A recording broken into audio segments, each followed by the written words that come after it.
Recording in progress.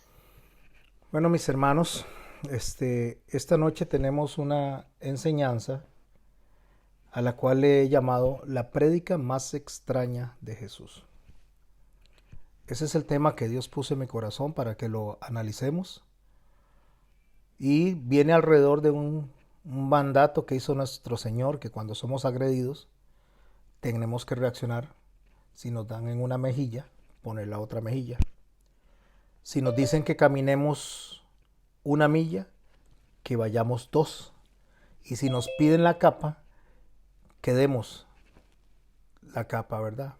O sea, que básicamente que entreguemos todo, que nos sometamos a las personas. Eso es lo que parece que dice el texto, ¿verdad? Pero para poder yo entender lo que Jesús está diciendo, necesito no solo que analizar el contexto en cuanto a lo que él viene desarrollando como predicación, sino que también tengo que analizarlo desde la cultura, desde el tiempo en que Jesús está dando esta enseñanza, que era lo que se vivía dentro de la ocupación romana, cómo vivía la legislación de esos momentos, cómo se regulaban los problemas en esos momentos.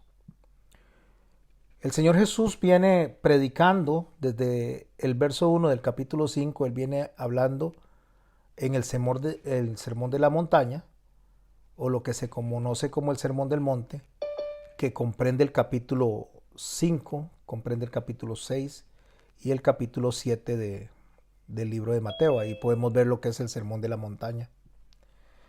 El Señor viene hablándoles a los discípulos e inicia con las bienaventuranzas, las famosas bienaventuranzas. Así es como abre el Señor la predicación, así es como abre el Señor su ministerio, después de que ya había salido del desierto, después de que había sido tentado por el enemigo, inicia su ministerio hablando y enseñando las bienaventuranzas. Donde en las bienaventuranzas el Señor dice que los pobres de espíritu, los que lloran, los mansos, los que tienen hambre y sed de justicia, los de limpio corazón, los pacificadores, los perseguidos por su causa, todas estas personas tienen una bienaventuranza. Somos bienaventurados. Somos bienaventurados, por lo tal tenemos de parte de Dios un final en la cual Dios va a bendecir nuestras vidas y nos vemos nosotros proyectados al final del tiempo en la presencia del Señor. Bienaventuranza, mis hermanos, es algo que se ha dicho, se ha enseñado de una manera bastante simple, muy escueta. Y cuando la gente habla de las bienaventuranzas, lo primero que dicen es felices. A veces dicen dichoso. Pero resulta que esto queda como muy corto para lo que es una bienaventuranza o para lo que son las bienaventuranzas. La bienaventuranza, que en la palabra original es un macariato, o sea, significa en dos palabras buena ventura, o sea, un buen porvenir. Pero no significa que la persona que está feliz es bienaventurada solamente por estar feliz. O el que llora es bienaventurado solo porque está llorando. De hecho, cuando el Señor dice que bienaventurados los que lloran, es por causa de la justicia. No si una persona llora porque hizo algo malo, si una persona viene y se metió a robar a un banco, si una persona viene y asesinó a otra persona y lo meten a castigo y llora, esa persona no es bienaventurada. Es bienaventurada las personas que son perseguidas por causa de la justicia. Las personas que tienen que enfrentarse a un tipo de vida y tienen que responder según la justicia de Dios. Esto es importante que lo tengamos presente, porque recuerde que estamos estudiando la prédica más extraña de Jesús y es donde nos dice que ponga la mejilla, camine la segunda milla y entregue su capa. ¿Qué es un estatus delante de Dios? Más no un estado anímico, un estado del ánimo, un estado de la salud. Eso no nos hace bienaventurados. Una persona puede estar muriendo, puede estar en una enfermedad terminal y ser bienaventurado. Una persona puede estar muy triste, una persona puede estar pasando muchas necesidades y ser bienaventurado. Una persona puede tener muchísimo dinero y estar muy contento y no ser bienaventurado. Porque como la bienaventuranza es un estatus delante de Dios, es como Él nos ve al final, como obra terminada. Cuando Él nos diga, entrad, venid, benditos de mi Padre, entrad en el gozo de vuestro Señor. Esa es la bienaventuranza, cómo nos ve Dios allá. La fe consiste en cómo yo me veo allá, puesto los ojos en Cristo. La fe es cómo yo me proyecto, cómo yo me veo allá. Por supuesto, bajo la guía del Espíritu Santo y el sacrificio de nuestro Señor Jesucristo. Pero la bienaventuranza es cómo me ve Dios allá. Dios está diciendo, yo los veo bienaventurados a los que son pobres de espíritu, lloran, mansos, a los que tienen hambre y sed de justicia, los de limpio corazón, los pacificadores, los perseguidos a causa de la justicia. Eso es lo que el Señor está hablando. Después de que dice las bienaventuranzas, entonces entra y empieza a explicar de una manera más detallada el desarrollo en la conducta de esas bienaventuranzas. Entonces habla de la ira, habla de la ley que no se vino a abrogar, habla del divorcio, habla de jurar en vano, habla del amor hacia los enemigos. Y aquí donde habla del amor hacia los enemigos, cuando ya llegamos a Mateo capítulo 5, verso 38, que él viene desarrollando justamente el Sermón del Monte, cuando llegamos al verso 38 del capítulo 5 de Mateo, ahí es donde empieza a dar la prédica que yo les digo a ustedes que es la más extraña. Y no solo la más extraña, sino a veces la más difícil de explicar. Hay otras prédicas difíciles de explicar, pero esta sí contiene una connotación bastante extraña a la hora que el Señor nos dice a nosotros cómo reaccionar ante el abuso, cómo reaccionar ante el ataque, cómo reaccionar ante esas personas que se aprovechan de otras personas. Y en el verso 38 él viene y habla acerca de lo que la gente del tiempo antiguo interpretaban mal, y aún hoy en día mucha gente lo interpreta mal. Porque él dice, oísteis que fue dicho, ojo por ojo y diente por diente. El Señor está mencionando una ley mosaica que está en el capítulo 21 y verso 24 del libro de Éxodo. Ojo por ojo y diente por diente. Esta ley también aparece se conoce como el talión, pero también aparece como base del Código de Hammurabi. Esta ley fue usada 18 siglos antes de Cristo. Cuando me refiero es a Babilonia, cómo la aplicaban el paganismo, utilizándolo en el Código de Hammurabi. Y cuando le decían ojo por ojo, diente por diente, desde la parte o desde la óptica de los babilonios, refería básicamente a la venganza compensativa. O sea, era más o menos un permiso legal para venganza. Le hicieron algo, vaya, desquítese. Eso era lo que quería decir desde la óptica babilónica. Pero ¿qué quiso decir el Señor cuando el Señor mencionó esta ley en Éxodo, allá en el capítulo 21, verso 24? Era una ley compensativa, pero equilibrada. A ver si puedo explicarme. Cuando una persona mataba, entonces la ley ojo por ojo, diente por diente, mucha gente lo entendía como hay que matar. Me mataron, hay que matar. Me robaron, entonces tengo que robarles. Me gritaron, tengo que gritar. Pero no se trata de eso. Lo que pasa es que como la ley por lo general terminaba en muerte, entonces lo que el Señor está diciendo dentro de ojo por ojo y diente por diente, en el campo de Moisés, lo que está diciendo es que el castigo debería ser proporcional a la ofensa. Si una persona asesinaba a una persona, entonces el castigo tenía que ser que se le quitara la vida. Estoy hablando del Antiguo Testamento, estoy hablando de la ley mosaica. Pero si una persona se robaba una gallina, no había que matarlo, entonces que pague la gallina, retribuya la gallina. Mientras que en la ley del Código de Hammurabi, esa misma frase significaba permiso legal para vengarse, en los textos sagrados judíos, que de hecho después son tomados en Roma como derecho germánico primitivo. De hecho, hasta el día de hoy hay muchas, digamos, denominaciones islámicas o dentro de lo que es el islamismo que la sigue usando. Por eso ellos, no todos por dicha, pero por eso ellos deciden matar a las personas, o sea, en venganza, porque si mataron a un grupo de personas, hay que matar al otro grupo de personas. No olvidemos que el Señor dijo que Él no vino a abolir la ley, sino a darle plenitud al desarrollar sobre cada una de esas enseñanzas que se establecieron en el Antiguo Testamento. Entonces, mis hermanos, cuando el Señor agarra esto y dice ojo por ojo, diente por diente, diciendo, oísteis que fue dicho, Él va a regular eso.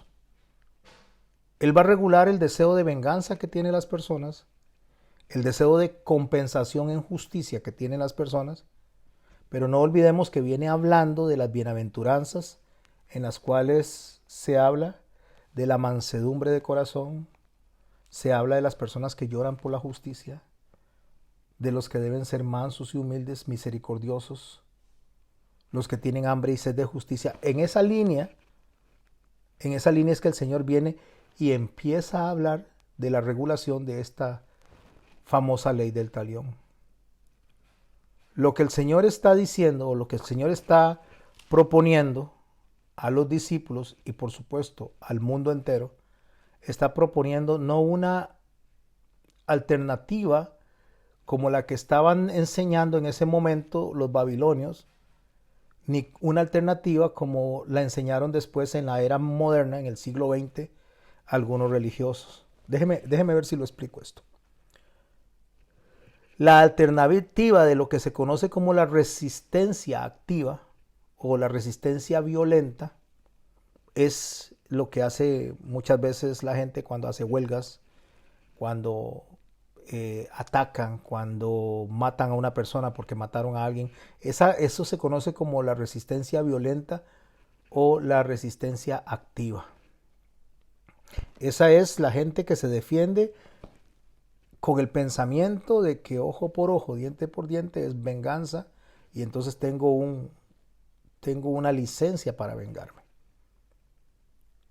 Es lo que vemos nosotros en el paso de los años, cuando alguien viene y se levanta en armas contra otro, cuando la gente viene y se desquita de alguna manera, o sea, me lo hicieron, yo lo hago. Eso se conoce como la defensa activa o resistencia violenta. Después está la resistencia no violenta, la resistencia que se conoce como resistencia pasiva. Y esa es la que se practicó en la década de 1960 por Martin Luther King, por Rosa Parks. Cuando ellos emplearon resistencias de práctica no violenta, no sé si ustedes han visto las películas de historia del tiempo de Luther King. Cuando se sentaban en una silla la gente de raza negra y entraban a un restaurante donde se decía solo blancos, entonces ellos se sentaban, no atacaban, solo se sentaban y mientras los echaban, los mojaban de café caliente, los insultaban, los escupían. Ellos no se movían, no hacían nada, no levantaban ni un dedo para defenderse. Esa es justo la forma en que actúa la resistencia pasiva, la resistencia no violenta. También lo vimos cuando en los tiempos de los indios de India, cuando se rebelaron contra la ocupación inglesa, dirigidos por Mahatma Gandhi, se sentaban y dejaban que los golpearan, que les dieran con garrotes, y eso hacía que la gente a veces hasta muriera golpeados, fueran a parar a los hospitales.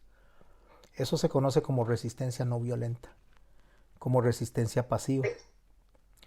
En el caso de la lucha del apartheid en Sudáfrica, también ahí la población negra utilizó muchas tácticas de resistencia no violenta, desobediencia civil, huelgas de hambre para poder defenderse del abuso que habían tenido.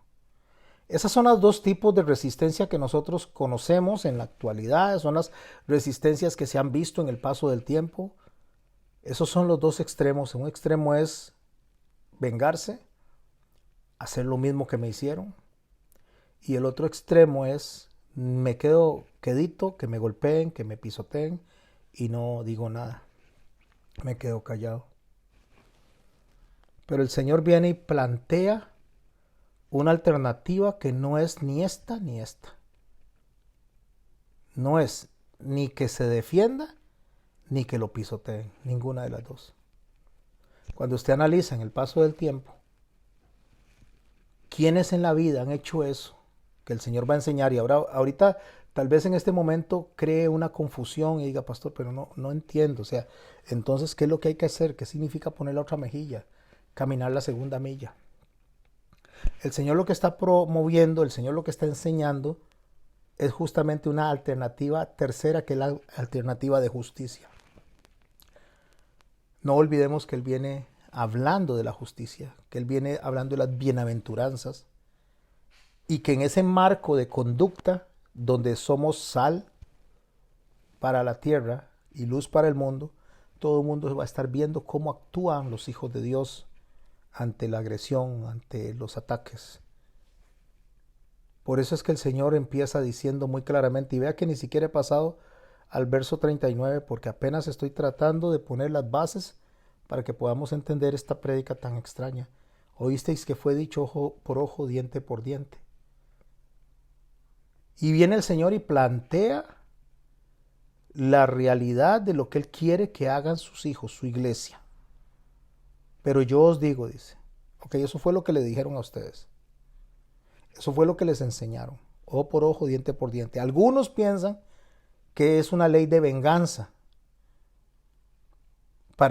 Pero más que todo era una ley de el castigo proporcional a la ofensa. Pero yo les voy a enseñar algo diferente. Les voy a enseñar algo que tiene que marcar realmente que ustedes son mis hijos, que ustedes son mis discípulos, que ustedes son hijos de Dios, que son sellados por el Espíritu Santo.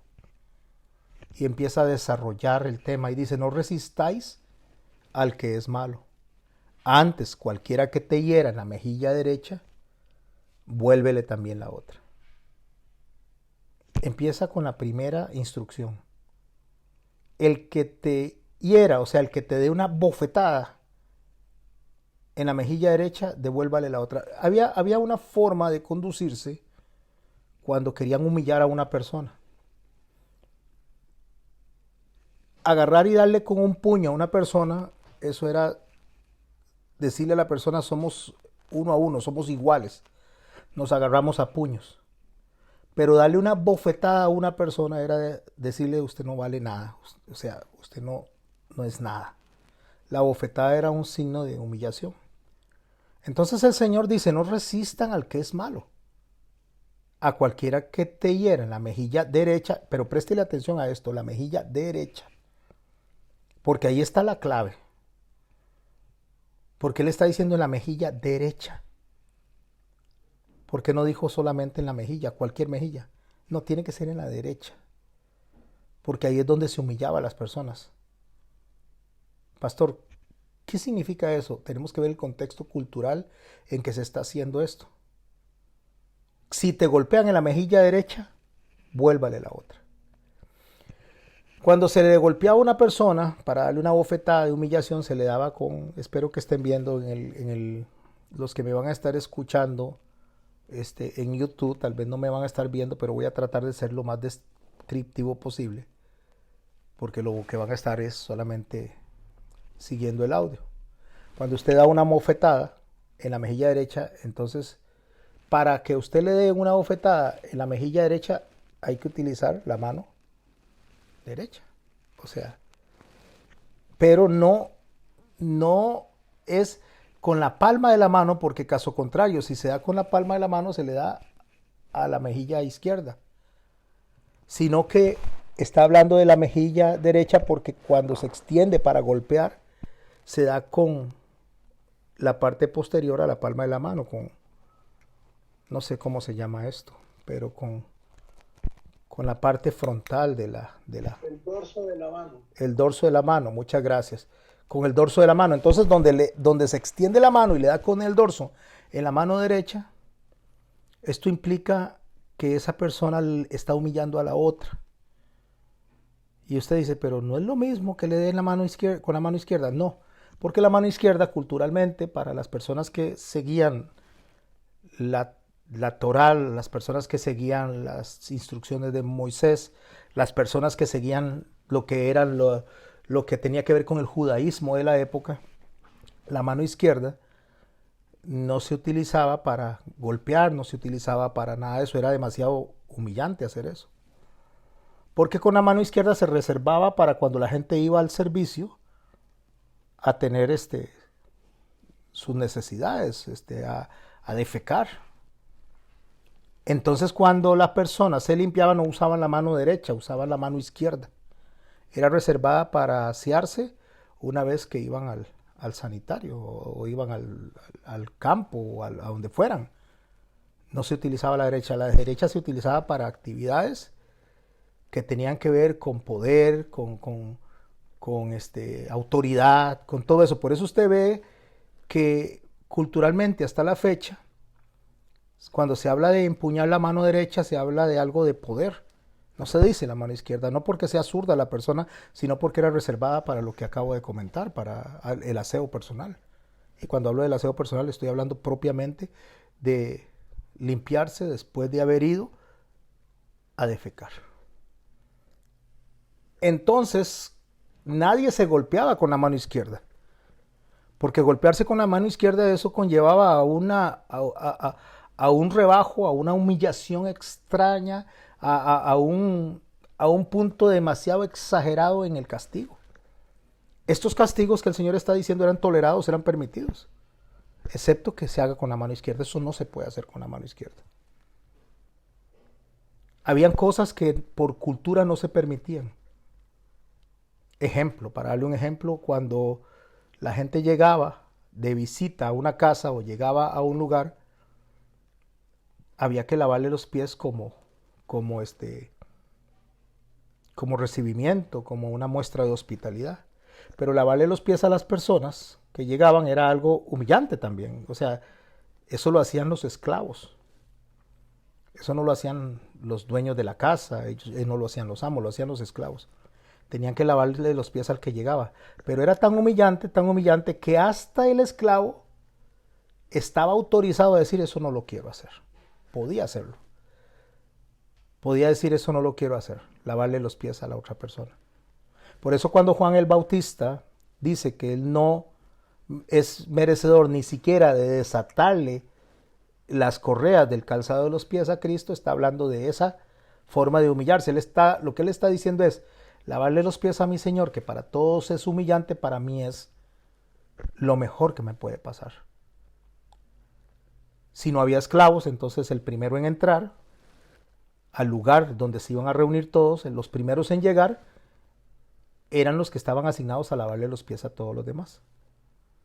Cuando Jesús le dice a Juan y a Pedro que vayan al aposento alto a preparar todo para la Pascua, para el Pesaj, ellos fueron los primeros en entrar. De ahí entraron todos los demás. El Señor empieza a cenar y a media cena, pues Él se levanta y empieza a lavarle los pies a todos, toma el lebrillo, se pone un paño, porque quien tenía que lavar los pies era Juan y era Pedro.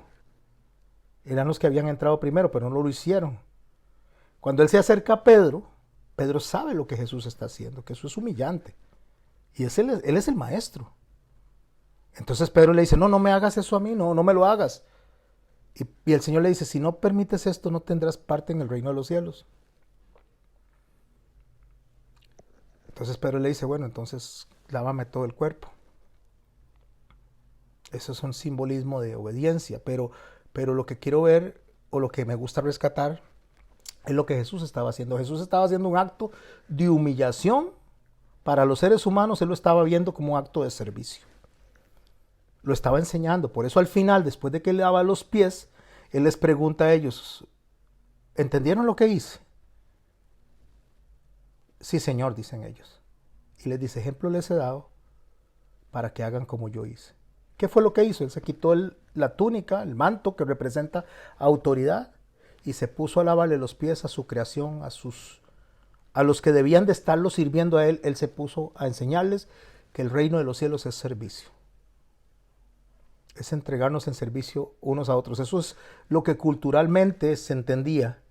Entonces, cuando una persona, regresando al tema de la otra mejilla, le golpeaban con la mano derecha, con el dorso de la mano derecha, gracias don José, y le ponía la otra mejilla, había un choque cultural en ese momento, porque para ponerle la otra mejilla y que le diera con el dorso, que es la parte como se golpeaban ellos, la parte permitida dentro de lo que es la supuesta disciplina o el supuesto castigo, desarmaba a la otra persona.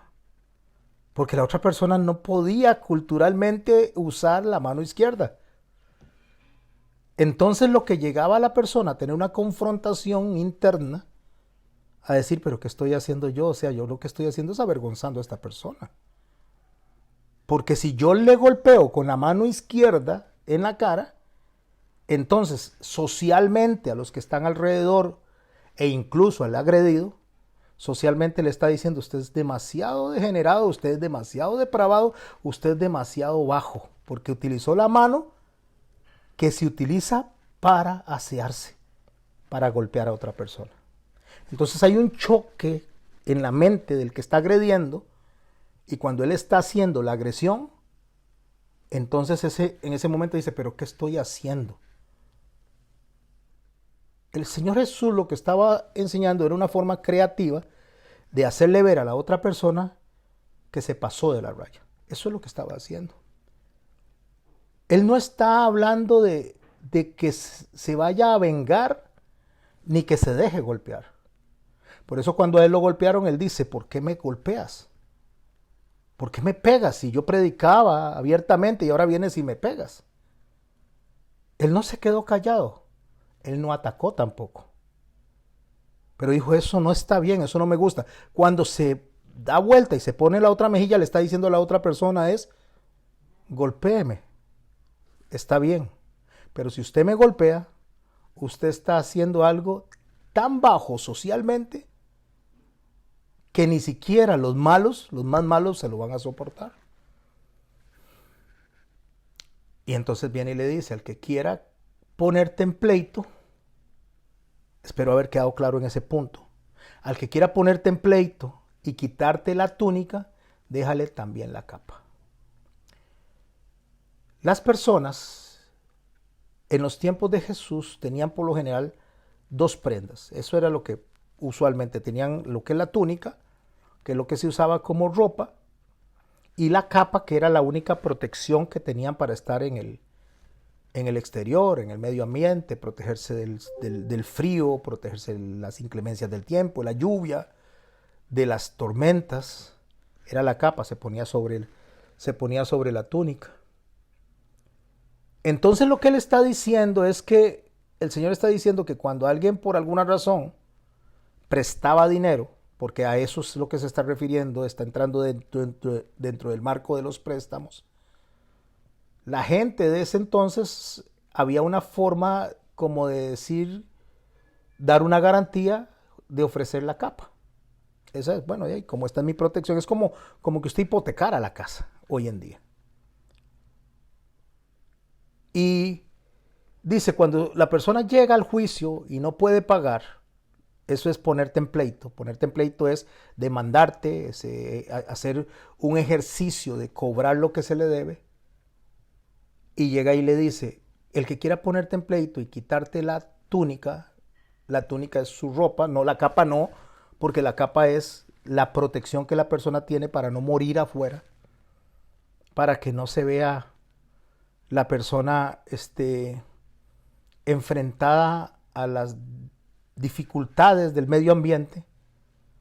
Entonces cuando la persona llegaba y le decían, tiene que darme la túnica, el Señor está dando una forma de avisarle al otro y de decirle al que está al frente que se le pasó la mano.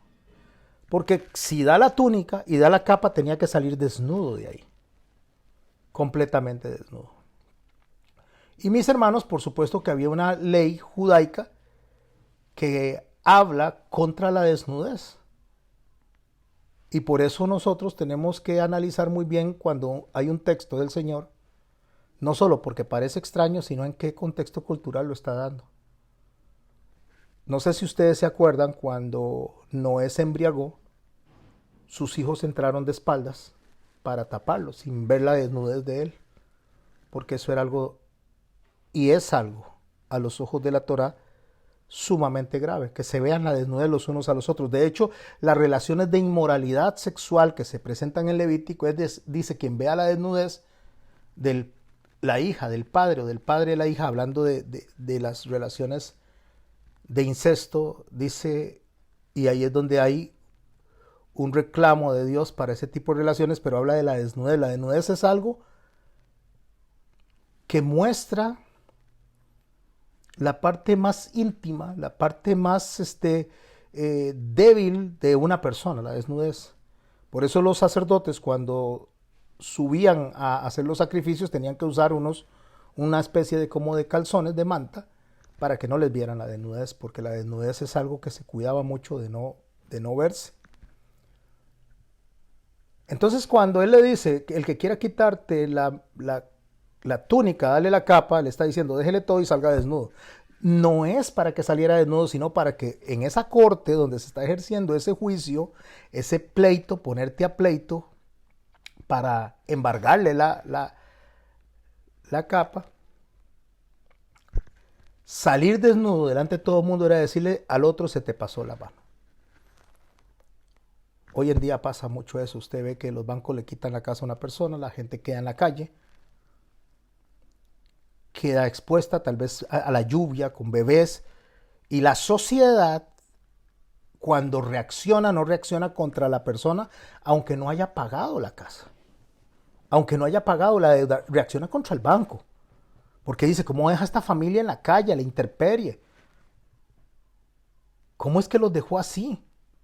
Mis hermanos, si usted analiza eso, podría ser que la persona tuvieron que embargarle sus cosas o embargarle su casa porque realmente no pagó, pero cuando la gente se está llevando agua, cuando la gente está sufriendo y tiene bebés, la sociedad acusa al banquero y le dice, se le pasó la mano.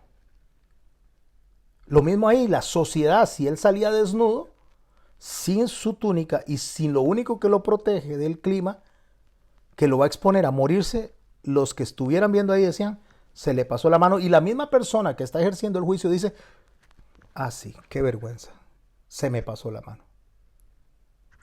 Y continúa desarrollando el tema el Señor y dice, cualquiera que te obligue a llevar carga por 1 milla, ve con el 2. El que te obligue a llevar carga por 1 milla, ve por el 2. Había una ley para los romanos, y no le estoy diciendo solo para los soldados romanos, sino para los romanos.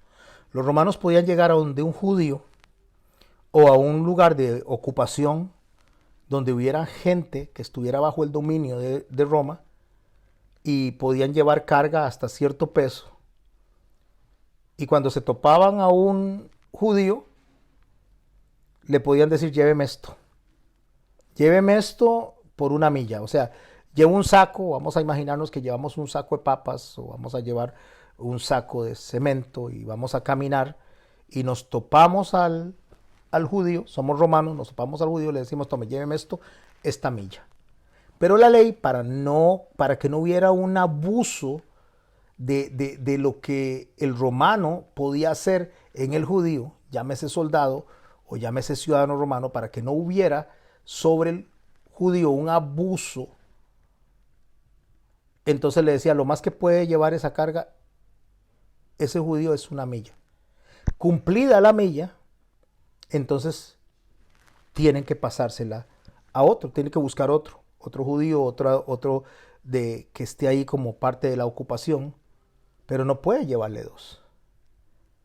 Porque si usted le hace llevar una segunda milla, lo que está culturalmente diciéndole a la sociedad es, se le pasó la mano.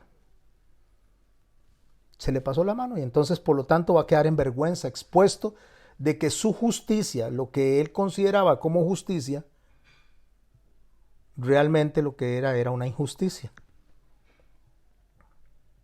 Eso fue lo que el Señor estaba expresando ahí. Estaba hablando de exponer la injusticia, aunque la ley autorizaba acciones de injusticia dentro del marco de la tolerancia para poder castigar a una persona. Pero esas leyes injustas, el Señor vino y las expuso de manera justa.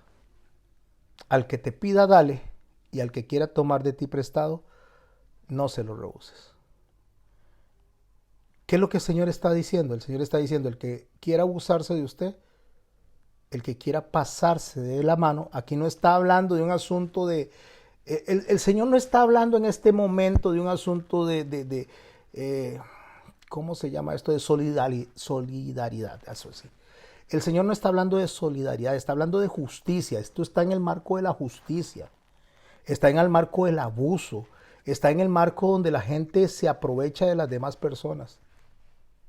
O sea, en lugar de una defensa activa, la defensa activa es la que dice, voy a sacarme el clavo, como lo mencionamos en el Código de Hammurabi en Babilonia.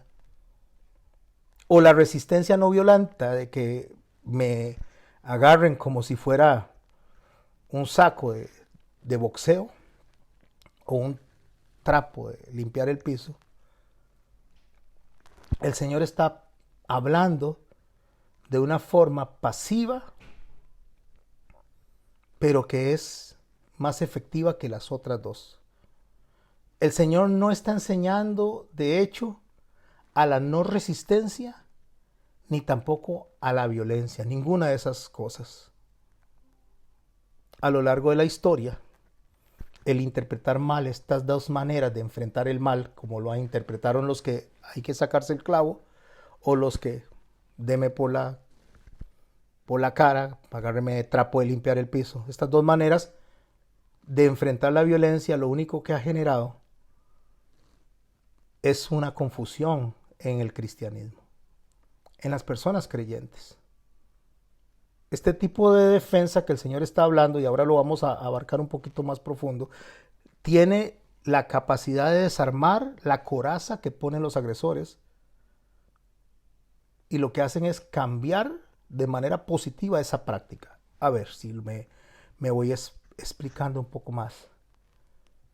O sea, le da dignidad al agredido, le da valor al agredido y avergüenza al que está agrediendo. A ver si logro traer a la mente, porque quien hizo eso fue Jesús. Nosotros no sabemos cómo hacer eso. Y como no sabemos cómo hacer eso, entonces enseñamos mal, y hay gente que soporta humillaciones. Hay gente que soporta que los traten mal. Hay gente que soporta como que si no valiéramos nada. Y el Señor lo que está enseñando es la estrategia de vencer el mal en el reino de los cielos. Por eso no debemos de olvidar el contexto en que el Señor está enseñando acerca de las bienaventuranzas. Y lea usted las bienaventuranzas todas. La estrategia es vencer al mal con el bien. O sea, cambiar un patrón de violencia y de venganza que el mundo tiene. O sea, ponga la otra mejilla. O dé la capa, lo único que le protege. O entregue sus fuerzas al abusivo para poder ser bienaventurado delante de Dios. Pastor, pero no entiendo, esto me hace confundirme un poco más. A ver, voy a tratar de llevar esto a la claridad. Lo que el Señor está diciendo, no resista al malo. ¿Eso qué es? ¿Sumisión absoluta? No, no es sumisión absoluta. Entonces, ¿qué es lo que el Señor está enseñando? Imagínese que usted llega a la casa de alguien. Usted trabaja en la casa de alguien. Y cuando usted llega a la casa de alguien, esa persona viene y digamos que es su esposo el que llegó. Y usted es la mujer, usted es la esposa y está preparando la comida, está preparando las cosas. Y en ese momento que él se sienta, voy a decir el esposo, vamos a usar esa figura, ese escenario. Pero se puede usar con cualquier persona. Usted viene y está sirviendo la comida. Y en ese momento que está sirviendo la comida, se le cae el plato en la mesa. Y cuando se le cae el plato en la mesa, se riega el arroz, se riegan los frijoles encima de la mesa, y la persona que está recibiendo, en este caso el caballero, se voltea y le dice: ¡qué bruta que sos! ¿Cómo se te ocurre? Que es que de verdad que no servís pero ni para meseta, porque no puedes pasar pero ni del corredor. Y salen los insultos. Hay dos opciones. Una, quedarse callado a que lo insulten, y lo insulten, y lo insulten, y lo insulten. Esa es la opción de la resistencia pasiva. La segunda opción es la opción donde se levanta y dice: a mí usted no me grite, y vaya, grítele a su abuelita, y agarra usted el plato y se lo pone en la cabeza al otro. El Señor dice, no se preocupe, ya se lo cerré el micrófono. El Señor dice: no, no es así, les voy a decir cómo es. En el momento que esa persona empieza a gritar, a ofender porque se cayó la comida, entonces se empieza a limpiar. Él dice: tenés razón, discúlpame. Discúlpame por lo que derramé, pero no me trates así. Empieza a limpiar, lo hace a un ladito y le dice: ¿querés que te vuelva a servir la comida? Yo con mucho gusto lo hago. Me gustaría que disfrute y esté tranquilo de esta comida. Eso es lo que el Señor está diciendo. El Señor está diciendo: diga lo que no le gusta, pero dígalo ¿cómo?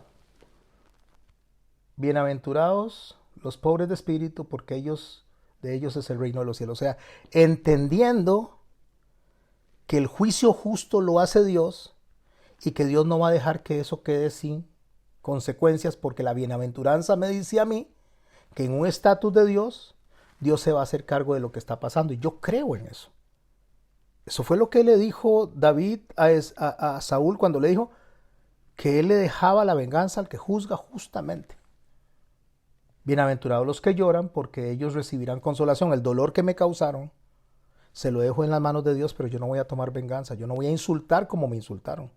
Yo no voy a ofender como me ofendieron, porque entonces eso lo que hace simplemente es acrecentar el daño que está en mi corazón, porque después me voy a sentir mal delante de Dios. No se preocupe, Marjorie. Gracias, más bien. Por eso es que el Señor dice: mía es la venganza, yo pagaré. No porque el Señor se quiera vengar, sino porque el Señor es justo a la hora de llamar a cuentas a una persona. Nosotros no somos justos. Nosotros más bien queremos más, y entre más perdón nos pide: ah, sí, pero porque me hiciste esto. Ay, sí, porque me hiciste esto. No, los que lloran recibirán consolación. O sea, no se preocupe, porque Dios se va a hacer cargo de hacer justicia. Bienaventurados los mansos, porque recibirán la tierra por heredad. Incluso aunque yo tenga la razón, incluso aunque yo pueda defenderme, yo no lo voy a hacer de manera violenta. Lo voy a hacer de manera equilibrada, sabia, y utilizando algo que se llama la templanza, control del dominio propio.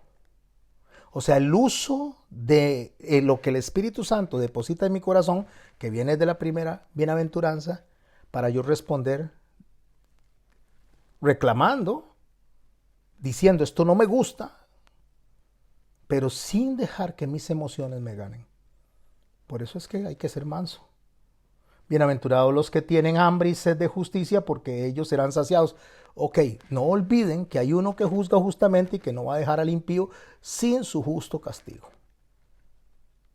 Entonces yo no voy a decirle a Dios que se saque el clavo por mí, porque no se trata de eso, pero sí sé que Dios no va a dejar las cosas en blanco, porque Dios es justo.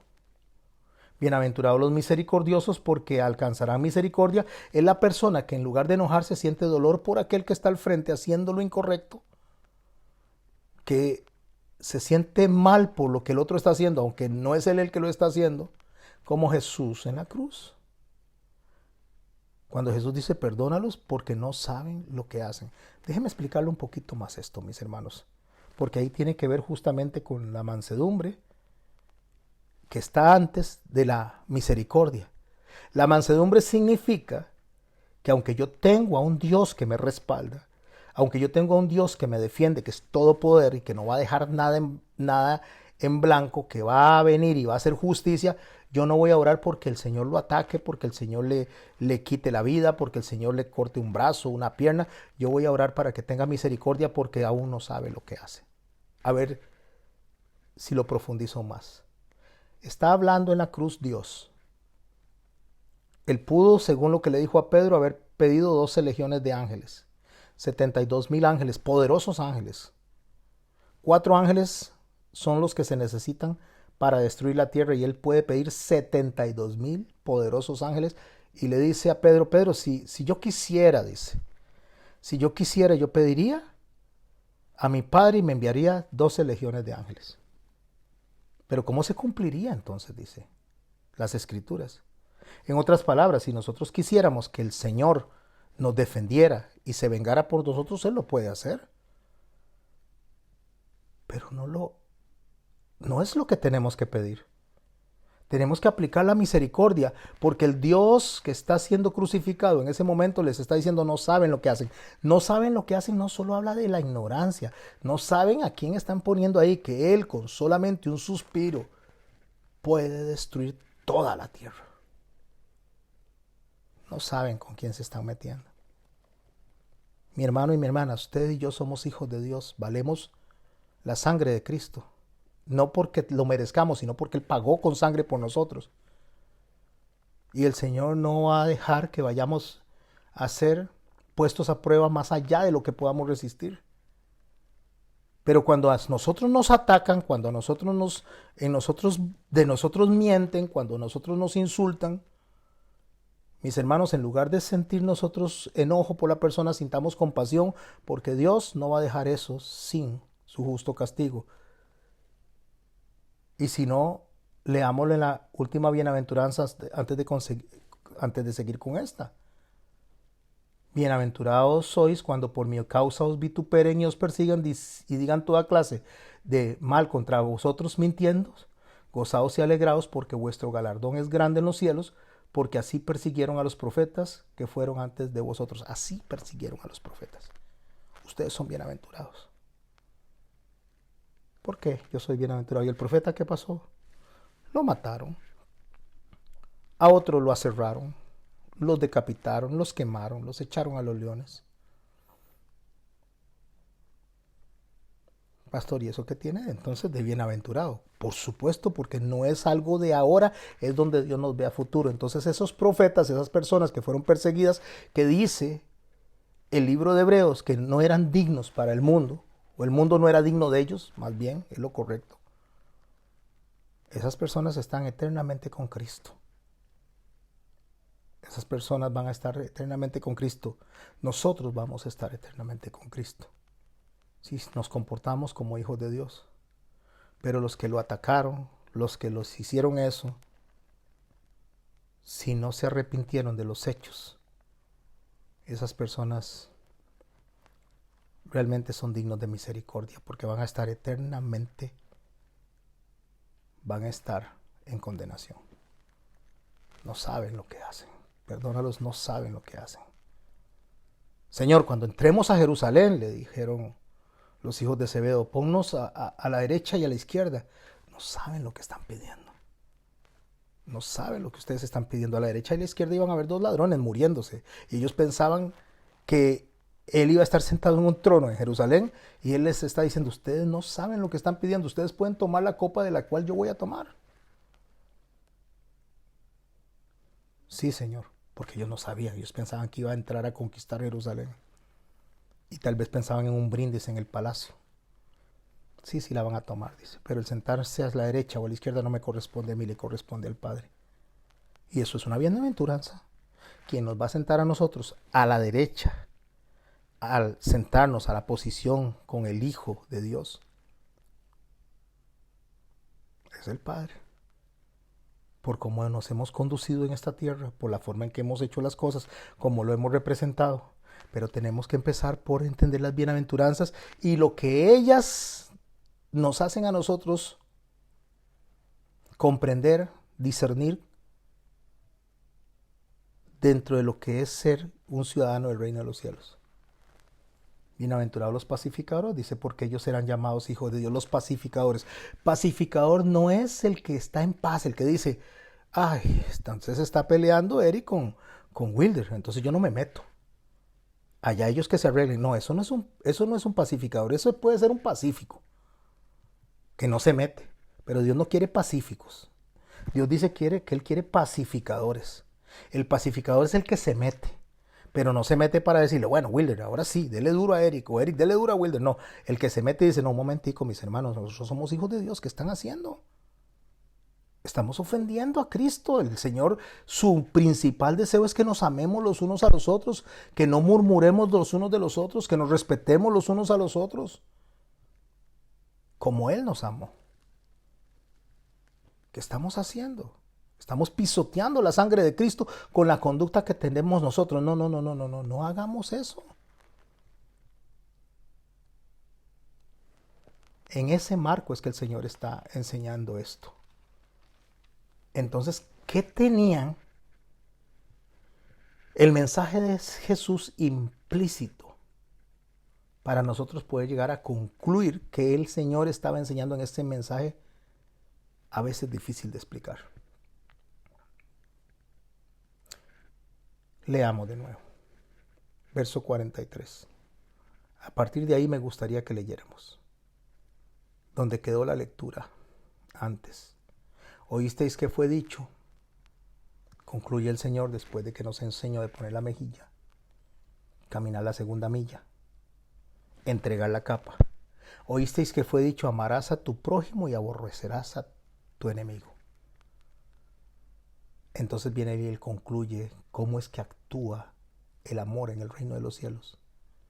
Amad a vuestros enemigos, bendecid a los que os maldicen, haced bien a los que os aborrecen y orad por los que os ultrajan y os persiguen. Es que sos una idiota, botaste la comida como que si la comida la regalaran por ahí. ¿O usted qué piensa? ¿Que yo defeco billetes para que esté botando la comida? Sí, mi amor, tenés razón. Qué barbaridad. Tenés razón. Como no tuve cuidado de no botar la comida, tanto que te esforzás. De verdad que tenés razón, pero no me hables así. Porque yo también me estoy esforzando. Y con mucho gusto voy a limpiar y voy a servirte algo más. Porque te amo. Le dio con el dorso de la mano izquierda. Sí, mi amor, de verdad. Qué pecadito, usted que viene del trabajo y yo aquí haciendo la comidita para usted y se termina derramando. Sí, mi amor. De verdad que tienes razón, pero no me hables así. No me hables así, háblame con respeto. Háblame con respeto porque yo te amo y no vas a hacer que mi corazón explote y te ofenda porque no lo voy a ascender. Te amo demasiado, demasiado para ofenderte. Aunque me estás ofendiendo. Eso es darle la capa. Sí, mi amor, perdóname. Pero la verdad es que lo importante aquí es que estemos juntos, que saquemos adelante la tarea juntos y que esto no vuelva a pasar, que una cuestión como esta no nos divida. Eso, mis hermanos y mis hermanas, es justamente avergonzar al que te está atacando. No me gusta lo que estás haciendo, pero te voy a amar en medio de lo que estás haciendo. Bendecid a los que os maldicen, es decir, van a salir palabras de bendición y no palabras de maldición. No te voy a insultar, porque la blanda respuesta apaga la ira, mas la respuesta áspera hace subir el furor. No te voy a ofender. Háganle el bien a los que os aborrecen. No me voy a desquitar, no me voy a vengar. Oren por los que os ultrajan y os persiguen. Al contrario, más bien voy a pedirle al Señor que puedas entender en tu corazón que lo único que estás haciendo es ofendiendo a una persona que te ama. Y te amo tanto, tanto, tanto, que a pesar de que me estás ofendiendo, a pesar de que me estás hiriendo, a pesar de que estoy sufriendo con lo que estás haciendo, voy a orar por ti, porque no sabes lo que haces. ¿Por qué tengo que hacer eso? El Señor dice, para que seáis hijos de vuestro Padre que está en los cielos. Para que seáis es para que se pueda ver quién soy yo en realidad. Que hace el salir el sol sobre malos y buenos. Hace llover sobre justos e injustos. Porque si amas a los que os aman, o sea, si usted solo hace el bien cuando le hacen bien, ¿qué recompensa van a tener? ¿No hacen también eso los publicanos? Si saludan a nuestros hermanos solamente, a vuestros hermanos solamente, ¿qué hacéis de más? ¿No hacen eso también los gentiles? Y dice nuestro Señor de una manera hermosísima, sean pues vosotros perfectos como vuestro Padre que está en los cielos es perfecto. ¿Qué hizo nuestro Padre? Que amó a los enemigos, entregó a su Hijo por los enemigos. ¿Y qué hizo el Hijo? Dio voluntariamente la vida por su creación, con el fin de proponer no una venganza, no una violencia pasiva, sino una defensa con dignidad. Eso es lo que el Señor está proponiendo en esta prédica, que es la prédica más extraña que el Señor predicó, que el Señor enseñó. Así que, mis hermanos, para cerrar quiero recordar lo que el Señor nos enseña. Amar a los enemigos y orar por los que nos persiguen. Amar y orar. No gritarles, no ofenderlos, no insultarlos. Eso fue lo que hizo eso. Él hizo. O sea, es una rectitud de amor y perdón que es una forma efectiva de descubrir la violencia y la opresión. Es confrontar la denuncia, es denunciar las prácticas injustas, pero buscando, mis hermanos y mis hermanos, hermanas, exponer la hipocresía y la injusticia del agresor. Es enseñarle a los seguidores a que sean pacíficos, aún en medio de las situaciones de conflicto, pero más que ser pacíficos, ser pacificador. Buscar resolver el problema. Es tener la convicción interior, la fuerza moral de la persona para poder confrontar directamente en dominio, en inteligencia emocional. Es, mis hermanos y mis hermanas, dejar de denunciar la justicia y la opresión con injusticia y opresión. Es denunciar la justicia y la opresión con amor. Esto no me gusta, esto no se hace, esto no lo voy a permitir. Y más que por el bien mío, por el bien tuyo.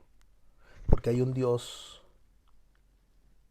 que es mi Padre, que si yo quisiera pedir 12 legiones de ángeles, las enviaría a defenderme. Pero no lo voy a hacer porque Jesús no lo hizo. Primera de Pedro 2:3 y cierro con esto. Por causa del Señor. Someteos a toda institución humana, sea el rey como el superior. A los gobernantes, como por él enviados para castigo de los malhechores y alabanza a los que hacen bien, porque esta es la voluntad de Dios. ¿Y qué dice el verso 21 de 1 Pedro 2? Pues para esto fuisteis llamados, porque Cristo padeció por vosotros, por nosotros, dejándonos ejemplo para que sigamos sus pisadas, el cual no hizo pecado ni se halló engaño en su boca, quien cuando le maldecían no respondía con maldición, y cuando padecía no amenazaba, sino que encomendaba la causa al que juzga justamente, quien llevó sobre él mismo nuestros pecados en su cuerpo, sobre el madero para que nosotros, estando muertos a los pecados, vivamos a la justicia, y por cuya herida fuisteis sanados. Escuche por qué. Porque vosotros erais como ovejas descarriadas, pero ahora habéis vuelto al pastor y obispo de vuestras almas. ¿Sabe por qué tenemos que hacer eso? Porque un día nosotros éramos agresores. Un día nosotros ofendíamos. Un día nosotros éramos intolerantes, mentirosos, murmuradores. Un día nosotros estábamos en la silla esa. Y cuando Jesús nos vio a nosotros en esa silla, decidió venir a buscar y a salvar lo que se había perdido. Decidió venir a sacarnos a nosotros de la silla del acusador para ponernos en la silla del acusado y decirnos: ustedes están mal, merecen un castigo, merecen ir al infierno. Pero como no saben lo que hacen y como no saben con quién se están metiendo, entonces yo voy a venir a morir por ustedes, recordando que ustedes son polvo, recordando que ustedes, si yo quisiera destruirlos, los podría destruir en cualquier momento, pero no lo voy a hacer. ¿Por qué? Porque mi Padre, que está en los cielos, me envió con un único propósito de venir a buscar y a salvar lo que se había perdido donde estaban ustedes.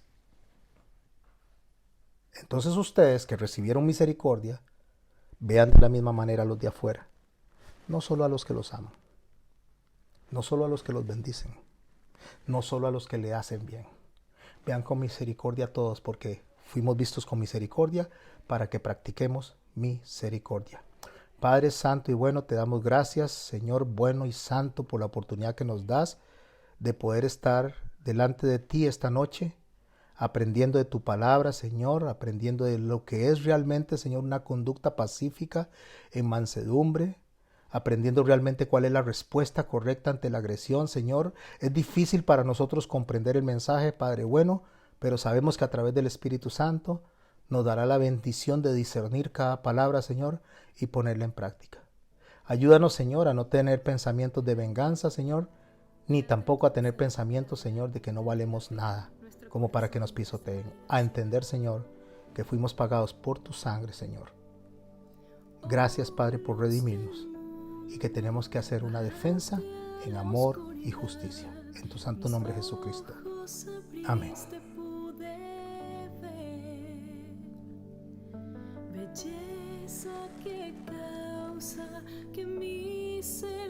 Recording stop. Esperanza de vida en ti.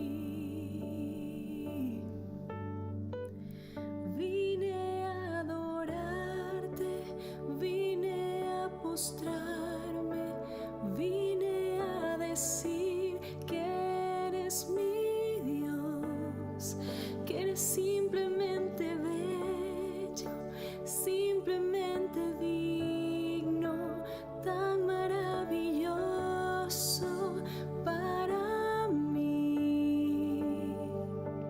Nunca sabré cuánto costó ver mi pecado en esa cruz. Nunca sabré cuánto costó ver mi pecado en esa cruz. Vine a adorarte, vine a postrarme, vine a decir que eres mi Dios. Eres simplemente bello, simplemente digno, tan maravilloso